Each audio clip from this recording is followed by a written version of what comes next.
Nous reprenons nos travaux. Nous recevons maintenant l'Association québécoise des Nord-Africains pour la laïcité, M. Ferid Chiki.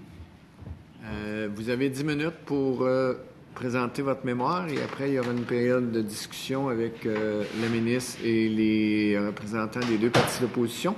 Vous allez nous présenter la personne qui est avec vous. À vous la parole. Monsieur le Président, Madame la Ministre, Mesdames, Messieurs les députés, bonjour. L'Association québécoise des Nord-Africains pour la laïcité se présente aujourd'hui pour aborder la question du projet de loi 62. Je suis accompagné par M. Ali Kaidi, qui est membre aussi de l'association. Alors, je vais directement à la présentation. Merci de nous donner l'opportunité de communiquer l'avis des membres d'ACNAL au sujet du projet de loi 62. L'Association des Québécoises des Nord-Africains pour la laïcité regroupe des Québécois originaires de l'Afrique du Nord qui ne veulent pas être identifiés par leur appartenance religieuse et désirent une réelle intégration basée sur les valeurs laïques et démocratiques du Québec. L'avis que nous présentons n'est pas bâti autour d'une analyse juridique complète du projet de loi 62, même si nous proposons en résumé quelques points partagés par nos membres. Il se veut surtout l'expression de leurs préoccupations les plus vives. Nous nous sommes questionnés sur son bien fondé et sa portée au plan sociologique, notamment la partie de la section 3 dans ses points 10, 11 et 12. À titre indicatif, les conditions et exigences auxquelles doit satisfaire la demande d'accommodement ne nous paraissent en rien suffisamment définies. Si on se doit de soulever la question, c'est surtout compte tenu de la contestation juridique potentielle dont elle pourrait faire l'objet. Si nous évoquons cet aspect, c'est que la conjoncture et l'actualité nous interpellent au vu de l'apparition de ce qui est déjà qualifié par un grand nombre d'observateurs et d'analystes politiques avertis et sérieux de djihad juridique. Nous considérons qu'il faille s'attendre à des controverses, des polémiques, et non seulement de la part des demandeurs, mais aussi des défenseurs d'une certaine laïcité ou tout simplement des professionnels du droit. Donc, au plan juridique, ce projet de loi est non seulement incomplet, mais par l'absence de modalités pratiques nécessaires et suffisantes à son application, il est inachevé et vague. Il pourrait, par ses insuffisances, être préjudiciable pour tous. Nous évoquons ci-après quelques-unes des raisons qui nous incitent à souligner ce qui précède. 1. Il n'indique pas si le rejet d'une demande d'accommodement doit être motivé ou non. Il ne dit pas aussi que si le rejet n'est pas motivé, il est de ce fait discrétionnaire et ne risquant pas de tomber dans l'arbitraire et la stigmatisation implicite. 3. Il ne prévoit pas de recours en cas de rejet d'une demande d'accommodement.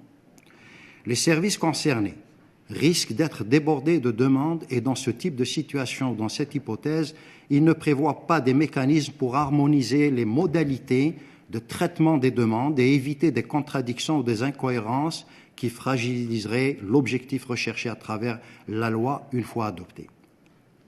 En ce qui concerne la neutralité religieuse, que nous ne considérons pas comme étant la laïcité, alors que la notion de neutralité religieuse rapportée à la notion anglo-saxonne de sécularité prend une égale représentation de toutes les églises, la laïcité prend une totale indépendance de l'État face aux religions.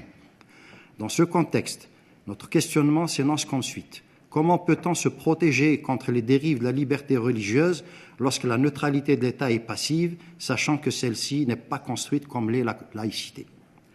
Nous savons toutes et tous que la différence entre laïcité et neutralité religieuse s'exprime très concrètement par la réponse fournie à certaines demandes, dont le caractère idéologique au plan sociétal est plus porteur que le religieux. Dans un État de droit démocratique, l'autorité se doit d'être neutre, parce qu'elle est l'autorité de tous les citoyens et pour tous les citoyens, et qu'elle doit en principe les traiter de manière égale, sans discrimination, basée sur leurs convictions ou leur appartenance à une communauté religieuse ou à un parti politique. La neutralité de l'État ne peut se confiner à de petites mesures techniques, même si nous savons qu'il s'agit de la neutralité de l'État, religieuse de l'État. Selon différentes lectures faites par nos membres, une seule perception en est ressortie et c'est la suivante. L'auteur de ce projet de loi 62 semble vouloir amener le législateur à reculer et à réduire le débat sur la neutralité religieuse de l'État à de simples mesures techniques sans effet qui tracent des limites à respecter sans préciser les différents paramètres pour ensuite les réviser et nous donner les moyens légaux afin de les contourner. Cela nous démontre que l'État peut manifester une appartenance religieuse si son action ne provoque pas de problème de sécurité, et de l'autre que la neutralité de l'État doit cesser si elle est contredite par des convictions religieuses d'une personne ou d'un groupe. Autrement dit, la neutralité religieuse n'est pas quelque chose d'essentiel pour l'État, mais un point tout à fait accessoire. ACNAL observe que les séparations des religions et de l'État devraient être affirmées à travers la laïcité plutôt qu'à travers la neutralité religieuse de l'État. La laïcité, c'est l'indépendance totale face à toutes les représentations, religieuses ou non, contrairement à la neutralité religieuse qui est comprise comme une façon d'accorder un privilège égal à toutes les religions. Le risque de son occultation étant une surprésentation du fait religieux, pour ne pas dire de certains faits religieux, dans les institutions publiques. C'est pour cela qu'ACNAL conçoit que seule une véritable laïcité peut favoriser l'inclusion de tous les citoyens, la cohésion sociale et le rapprochement culturel. Je vais aborder la question du voile, du tchador et du hijab. Concernant le voile intégral, il est reconnu partout dans le monde comme l'instrument privilégié de l'idéologie prônée par les islamistes pour défier les lois du pays d'accueil et ébranler son unité sociale. En raison de sa triple dimensionnalité, ça n'a jamais été porté à la connaissance des citoyens ou du public. Il est visuel, il est spatial et il est éthique. Et nous ajoutons qu'il ne s'agit que de l'envers de la médaille, du fait que le revers touche les 4 autres enjeux que sont la religion, le statut de la femme dans la société, l'école et bien entendu l'immigration. En fait, le peu qui est connu est mal compris. Ce qu'il faut apprendre, c'est que pendant que tout le monde le cible, c'est-à-dire le tchador, le burqa, le djilbab ou le voile intégral, les tenants du wahhabisme se réjouissent parce que le port du hijab ou du foulard est banalisé. Et il gagne encore plus de terrain. Plus personne ne réagit à ce morceau d'étoffe qui, en fonction de la manière dont le portent certaines, nous indique à quel groupe d'islamistes elles font allégeance. Les premières victimes des accommodements sont bien sûr les musulmans et les musulmanes. Encore une fois, à supposer que l'islam avait existé auparavant ici au Québec, on n'aurait pas ce problème. Mais depuis un certain temps, n'en déplaise aux islamistes, on prévoit des aménagements permettant par exemple aux fidèles de regrouper leurs prières au moment le plus favorable pour eux, donc pas de demande de salle de prière dans les institutions. Nous savons que c'est une religion universelle que l'islam. Elle doit pouvoir s'exprimer dans les lieux très divers. Cependant, c'est une religion qui nous invite à une adaptation constante et au contexte. Ce qui nous fait dire que ce projet de loi n'existerait pas si depuis le milieu des années 90, l'islamisme ne s'était pas invité dans l'espace public ici au Québec et s'il n'envahissait pas aussi les institutions, les organisations publiques et parapubliques, et tend de s'étendre à toutes les autres sphères d'activité commerciale, économique et à présent le domaine judiciaire.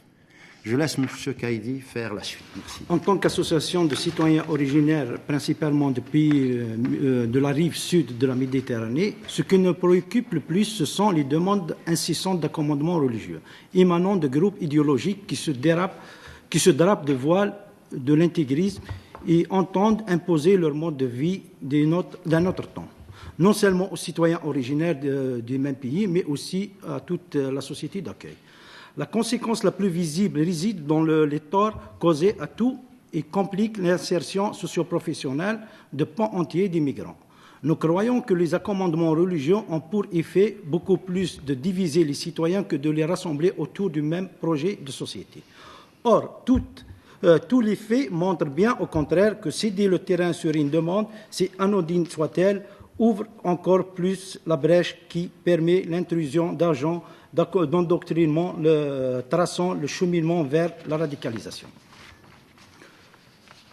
Je vais aller à la conclusion. Donc, dans ce projet de loi, nous ne voyons malheureusement que très peu de mesures allant dans le sens de la laïcité, ou même dans celle de la protection de la neutralité religieuse de l'État.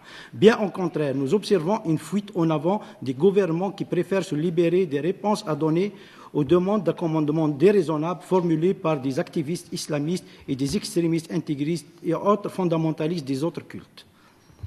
Nous observons aussi des reculs quant à l'indépendance de l'État face aux revendications pseudo-religieuses qui fusent de tous bords. Laisser la responsabilité de débattre et de décider des accommodements à octroyer à des employés de base, c'est proclamer la démission de l'État.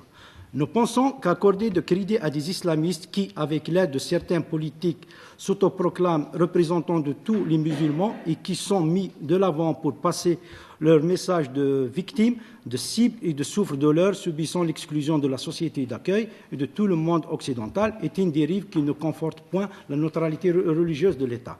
La majorité des citoyennes et citoyens originaires d'Afrique du Nord sont éreintés et beaucoup d'entre eux surmenés de subir ce qu'ils perçoivent comme étant des calculs politiciens et une inaction de gouvernement versus une montée vertigineuse de l'intégrisme religieux. Ce compromis de circonstances entre les deux groupes, gouvernement et islamistes, se fait au détriment des valeurs citoyennes que revendiquent les autres citoyens intégrés à la société d'accueil. Ils sont convaincus que leur intégration culturelle, politique et sociale au contexte historique québécois passe nécessairement par l'affirmation de leur citoyenneté et non pas par des accommodements religieux. Et merci. Madame la ministre. Merci. Merci, messieurs. Je disais à Maître Bellefleur, juste avant vous, à quel point c'était fascinant de constater les perceptions différentes que nous avons ici et qui défilent jour après jour en commission parlementaire parce que d'un groupe à l'autre, vous avez une perception de notre projet de loi qui est tout à fait différente. Et évidemment, c'est certain que chaque projet de loi est lu avec les lunettes qui sont les nôtres en fonction de notre propre connaissance d'une certaine réalité, en fonction de nos valeurs, en fonction de ce qui nous anime. J'aimerais vous entendre un peu davantage sur la question des accommodements parce que si je vous comprends bien, pour vous, et là, on comprend, là, le projet de loi n'est pas articulé et ne vise pas que les accommodements demandés par un membre de la communauté musulmane. Il vise l'ensemble des accommodements religieux pouvant être demandés à un organisme. Donc, il peut s'agir d'une étudiante de confession juive, il pourrait s'agir d'un citoyen de religion catholique. Bref, les demandes d'accommodement pour motifs religieux ne visent pas que la communauté musulmane. Mais vous nous dites, dans votre mémoire, si je résume, la demande d'accommodement religieux est un enjeu et problématique et vient stigmatiser la communauté musulmane.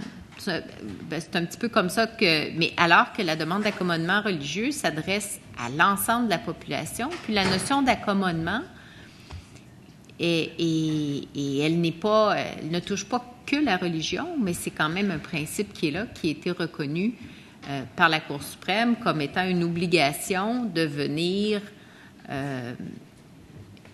accommoder une personne pour assurer qu'elle soit égale, reconnaître une certaine égalité et qu'il n'y ait pas de discrimination ou de traitement différent en fonction de certaines caractéristiques propres à la personne. Mais vous avancez, vous avez plus loin. On a eu différentes personnes qui se sont présentées ici. Certains nous ont dit on ne doit pas encadrer d'aucune façon les accommodements, les demandes d'accommodement religieux parce qu'on stigmatise les accommodements religieux. On ne devrait pas les encadrer parce que on fige à l'intérieur d'un texte juridique des principes jurisprudentiels qui ont été élaborés au fil des ans par la Cour suprême. Mais vous allez vraiment plus loin. Vous dites on ne doit pas, il ne devrait pas y avoir d'accommodement religieux dans la sphère publique, point. Et donc, ce faisant, est-ce qu'il n'y a pas là une atteinte au principe même de la liberté de religion, de la liberté de conscience, qui sont garantis tant par la Charte québécoise que par la Charte canadienne? Ces principes-là sont là, ils sont ancrés, ils sont reconnus, ils ont été reconnus par la Cour suprême à maintes et maintes reprises, non seulement pour les membres de la communauté musulmane, mais pour les membres de différentes confessions religieuses. Et vous nous dites, Ben non, il ne devrait pas y avoir d'accommodement religieux. Donc là-dessus, j'aimerais vous entendre davantage parce que votre mémoire, oui, l'a abordé, mais c'est quand même, c'est pas rien ce que vous abordez puis ce que vous affirmez cet après-midi. Ça nous j'aimerais. Merci, Madame la Ministre. Lorsque nous avons lu le projet de loi, on l'a fait lire à plusieurs niveaux par plusieurs personnes de formations différentes, d'expériences différentes. Et ce qui nous a frappé en premier lieu en tant que laïcs, c'est que le mot laïcité n'apparaît pratiquement pas. Il n'y est pas.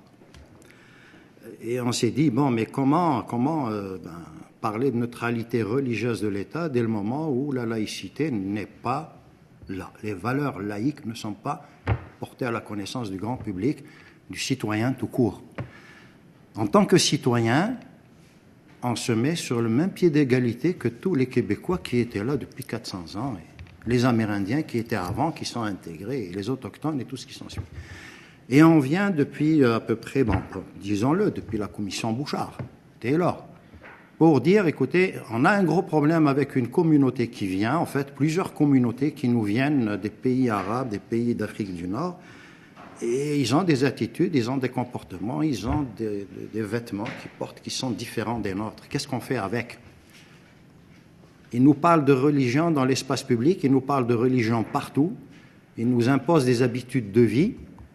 Il y a quelque chose, un problème ils devraient s'adapter.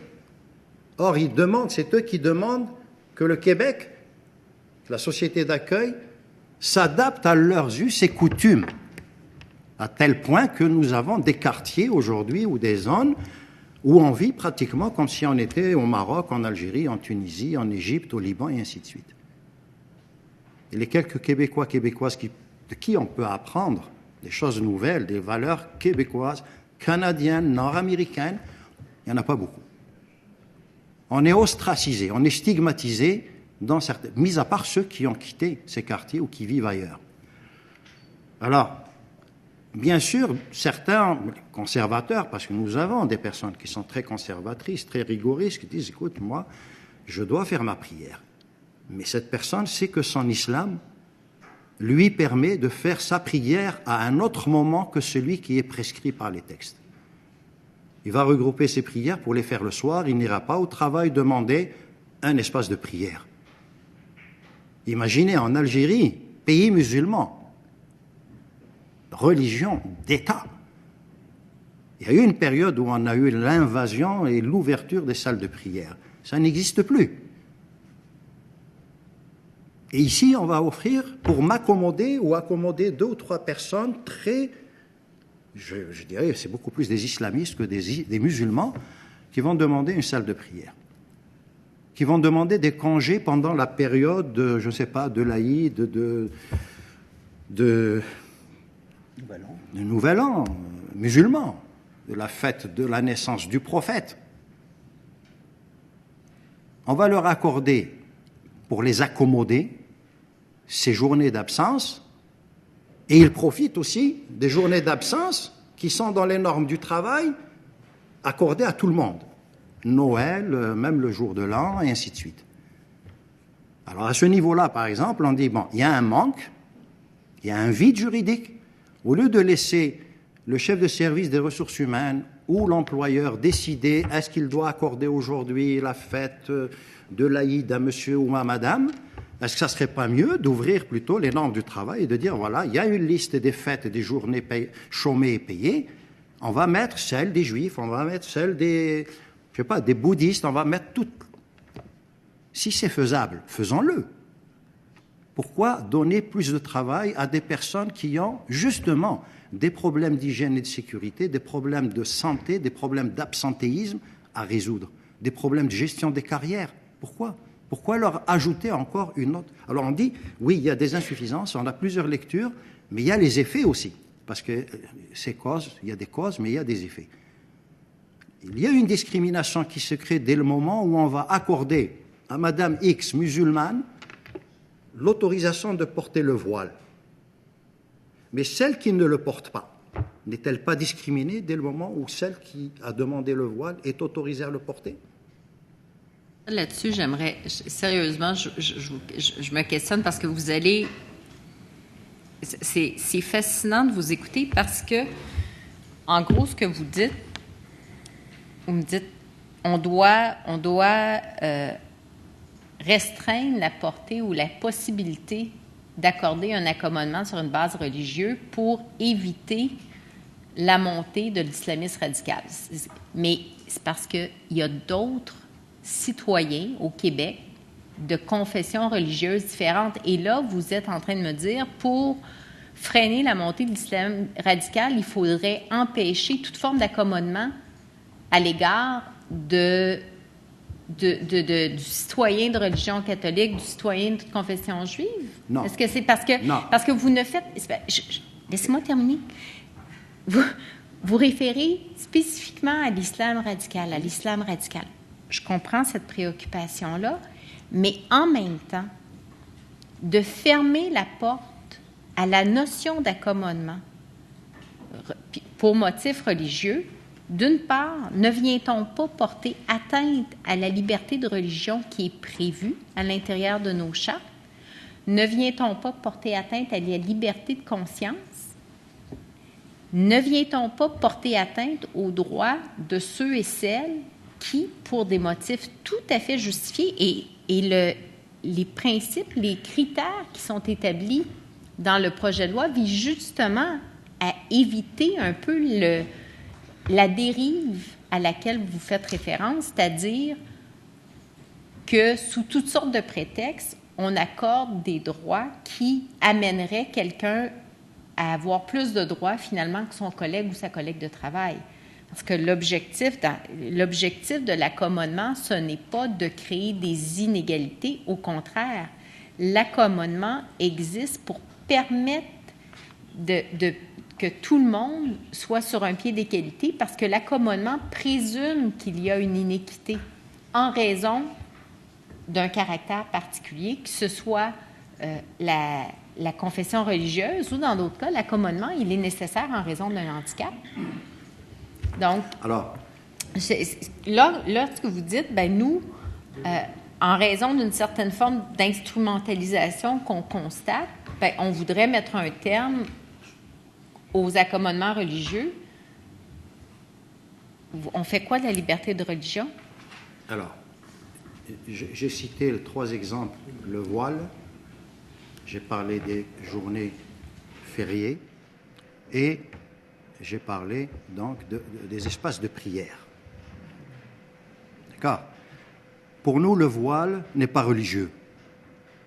C'est ici, au Québec, depuis une dizaine d'années à travers le monde, qu'on considère que le voile est religieux. Bon.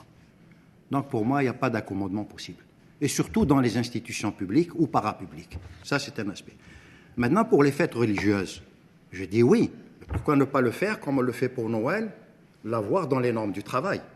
Et puis on dit que la personne qui va avoir Noël n'aura pas droit à l'Aïd, n'aura pas droit à Kippour, et inversement. Celle qui a droit à l'Aïd ou à la fête du prophète Mohammed, elle n'aura pas droit à aller pendant la fête de Noël. Ça, c'est un équilibre, c'est une égalité. Je ne gêne personne. Maintenant, si vous me donnez la possibilité, pour m'accommoder, d'avoir un espace de prière, parce que je souhaiterais faire ma prière durant la journée. L'équité, l'égalité voudrait que si un chrétien, un juif demande un espace de prière ou un espace de méditation, on le lui accorde. Je ne porte pas préjudice et je ne remets en question nullement ni la liberté de conscience ni la liberté religieuse. Et je voudrais plutôt de parler d'accommodement religieux, je parlerai plutôt d'accommodement administratif.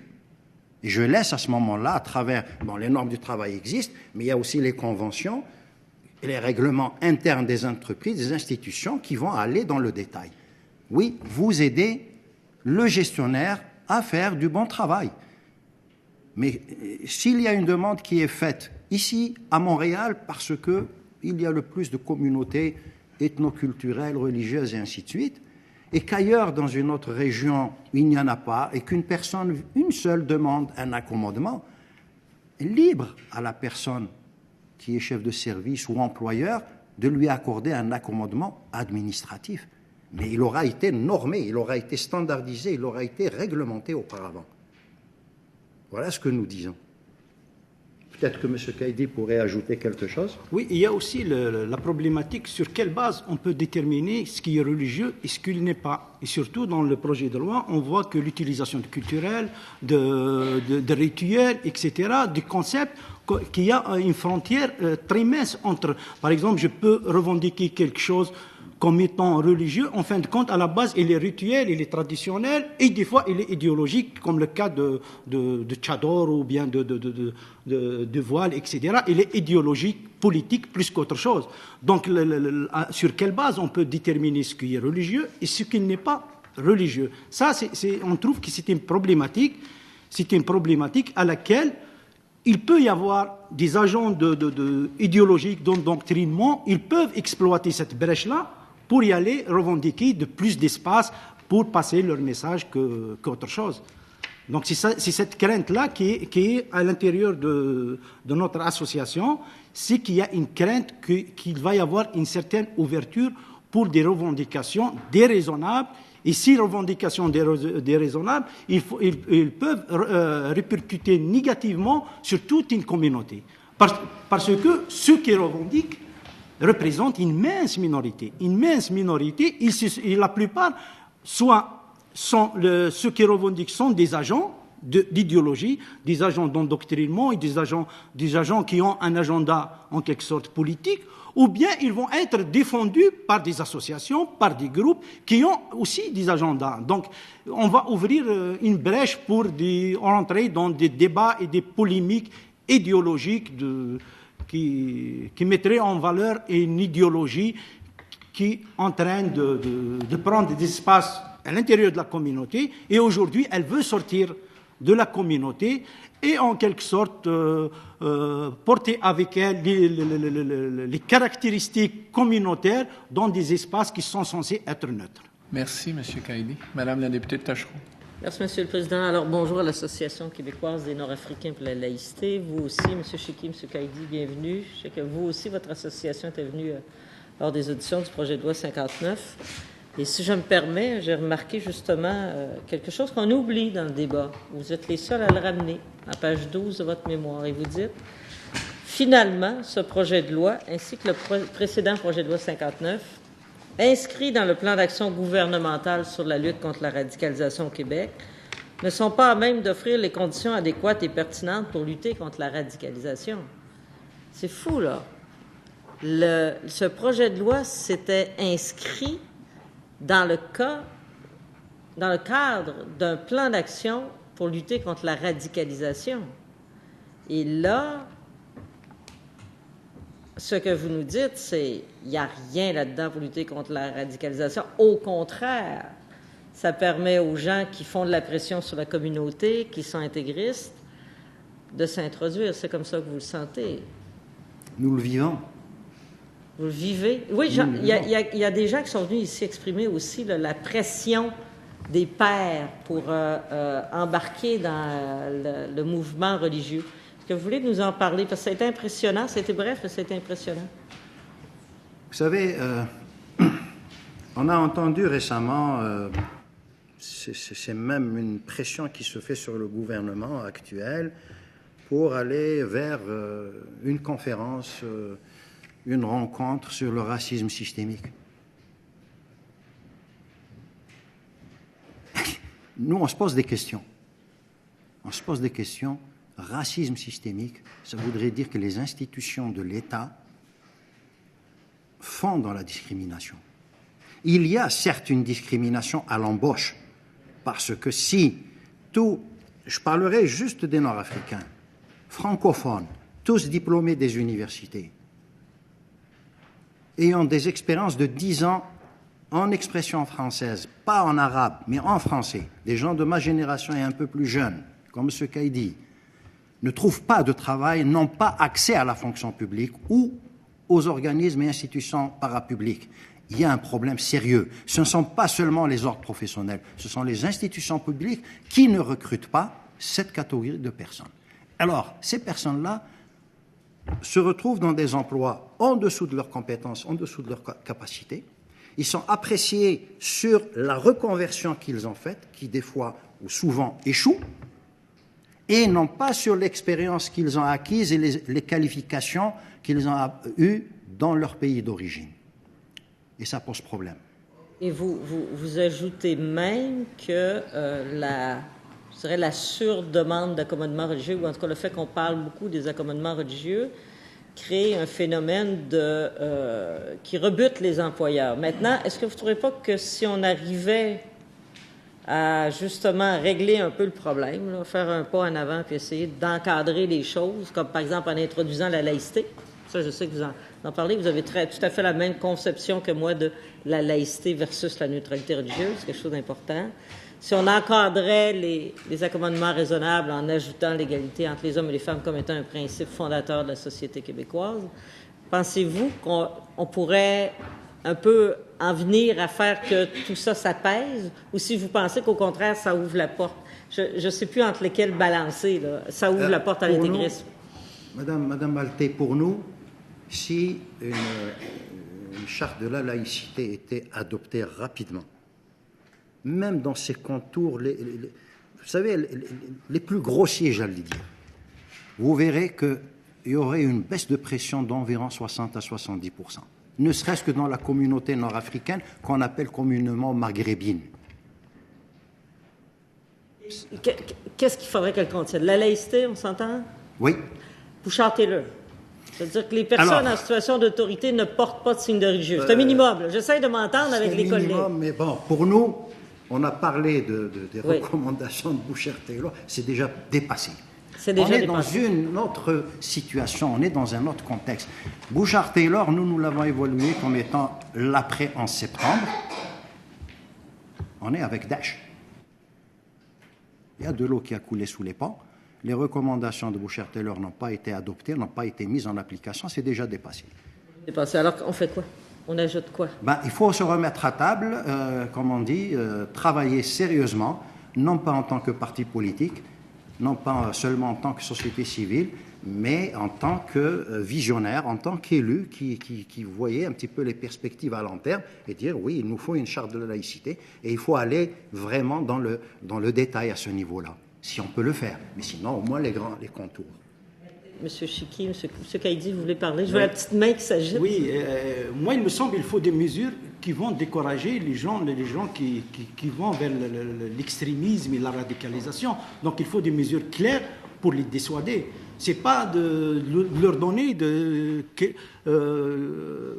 voies pour détourner en quelque sorte la laïcité. Parce que les accommodements, on les ressent de cette façon. C'est une façon de détourner la laïcité ou bien la neutralité de l'État. On leur dit, oui, voilà la neutralité religieuse, elle doit être respectée, mais vous pouvez la détourner d'une autre façon. Donc c'est une autre façon de les encourager à continuer dans leur projet de radicalisation ou bien d'extrémisme.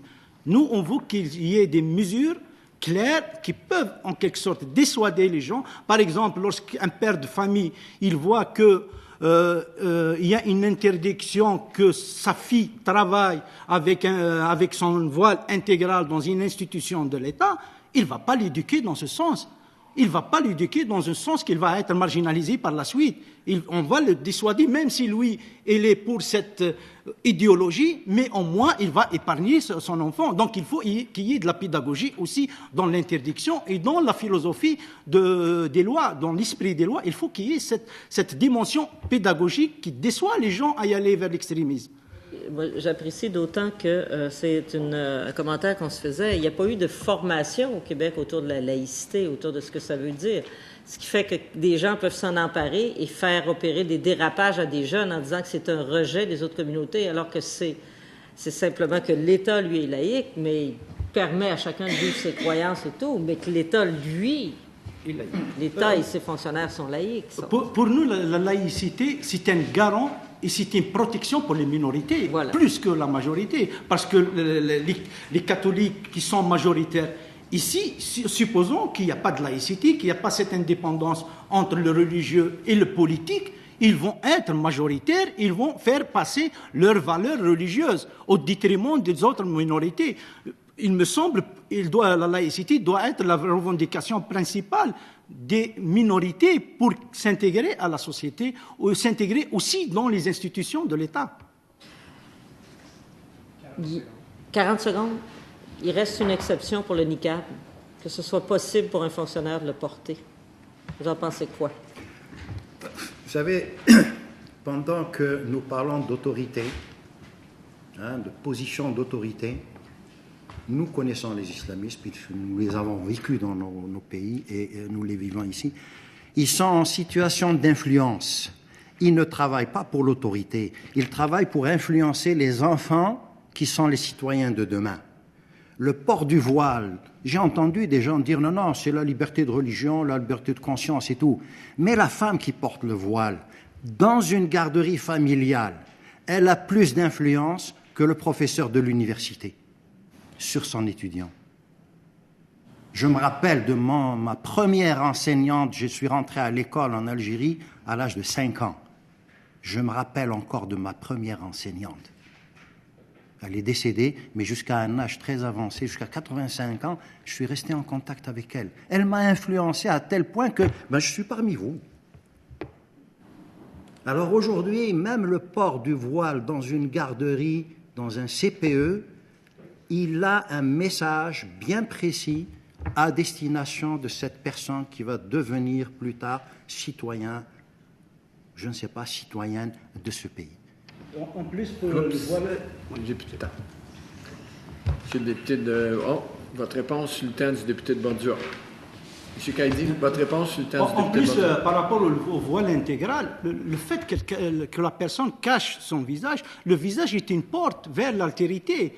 Si on cache le visage, ça veut dire qu'on ne veut pas qu'on le découvre, on ne veut pas que les gens viennent vers nous. Donc c'est une façon de se marginaliser, de s'auto-marginaliser, et ça, en quelque sorte, encourage le communautarisme et aussi encourage les idéologies sectaires qui essayent de donner certaines justifications pour se démarquer des principes qui nous unissent avec tout le monde ici au Québec. C'est ce que je voulais... Monsieur le député de Bordure. Oui. Monsieur Tchiki, Monsieur Kaidi, bonjour. Merci pour votre contribution aux travaux de la commission. C'est très intéressant ce que vous nous relatez. Je voudrais juste faire une mise au point aussi. Lorsqu'on parle d'accommodement qui nous occupe, les accommodements pour les gens qui ont un handicap, c'est pas visé. Puis je pense que il n'y a pas de débat là-dessus au Québec. Le 62, on parle des accommodements religieux, puis je pense que c'est important de faire une distinction entre la notion d'accommodement pour les personnes qui souffrent d'un handicap et les accommodements religieux. Ceci étant dit, vous dites là, à la page 8 et 9 de votre mémoire, là, en parlant du voile intégral, à la page 9, puis je vais citer là, « Le Québec libéral deviendrait-il le champion de la régression par la ségrégation des femmes musulmanes en autorisant son port, y compris dans les espaces publics? C'est là une question fondamentale et la société québécoise dans son ensemble attend une réponse claire de la part de ses élus. » Pouvez-vous revenir sur ce texte-là, sur ces propos que vous avez? Parce que, bon, vous traitiez de la question du voile, du fait qu'une éducatrice dans un centre de la petite enfance avait une influence, tout ça. Les enseignantes également au niveau primaire et secondaire, c'est des personnes qui se retrouvent en quelque sorte en situation d'autorité. J'aimerais...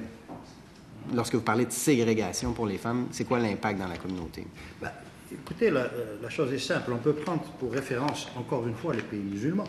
Dans les pays musulmans, des muftis, des imams, des religieux sont en train de dire, écoutez, une femme qui porte le voile a les mêmes droits qu'une femme qui ne porte pas le voile, et celle qui porte le voile est aussi musulmane que l'autre. Alors, dès le moment où on dit, non, il faudrait qu'elle porte le voile, c'est la mettre de côté. Si on autorise le port du voile, et je parle du voile, c'est juste sur la tête. La dame qui était là, qui est avocate, je me demande quel est le regard que vous portez sur elle. Mais je me pose la question en tant que musulman. Est-ce que vous la regardez, est-ce que le Québécois en général la regarde comme une femme qui c'est comme celle qui porterait un chapeau pour se couvrir la tête pendant l'été ou un couvre-chef quel qu'il soit, ou est-ce que vous la regardez en tant que musulmane? C'est la grande question. Et c'est là où on dit, arrêtons de jouer à ce jeu, parce que ça devient fatigant pour nous, ça nous éreinte. Nous sommes approximativement 300 000 Nord-Africains venant d'Égypte, de Tunisie, d'Égypte, de Maroc, d'Algérie, de France, parce qu'on a nos Algériens d'origine en France, en Belgique, qui sont ici. Ben, je suis désolé, dès le moment où ils portent le voile, où ils parlent trop de religion, ils sont discriminés. Alors on dit, bon, faisons quelque chose rapidement, passons à une autre étape de la relation des citoyens au sein de la nouvelle société québécoise, par justement une charte de la laïcité, et par la suite, il y aurait des textes subséquents qui arrangent. Vous parlez, j'ai bien entendu ce que vous disiez pour les personnes handicapées. Je connais bien cette partie, j'y ai travaillé.